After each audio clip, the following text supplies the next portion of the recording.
একটা মজার বিষয় দেখুন কেমন, আমরা ছোটবেলা থেকে এটাই জেনে এসেছি আর পড়ে এসেছি যে যত নদী আছে না, সব নদী গিয়ে না সমুদ্রে পড়ে। কিন্তু কেন? নদীর সব থেকে বেশি প্রয়োজন কোথায়? নদীর সব থেকে বেশি প্রয়োজন কিন্তু মরুভূমিতে।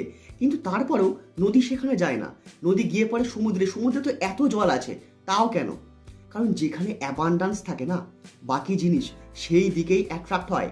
তো আমাদের মাইন্ডসেটে যদি অ্যাবান্ডান্স থাকে, বাকি যা যা জিনিস আমরা চাইছি না আমরা পেয়ে যাব।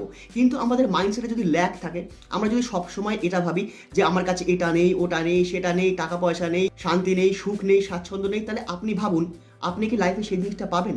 পাবেন না তো, কারণ আপনি সেটা ভাবছেন যে আপনার কাছে নেই। আর যেখানে আপনার ল্যাক মাইন্ডসেট থাকবে, যেখানে আপনার মাইন্ডসেটে থাকবে নেই, তো যেই জিনিসটা আপনি চাইছেন সেই জিনিসটা আপনার কাছে কখনো আসবে না। সেই জিনিসটা কোথায় যাবে?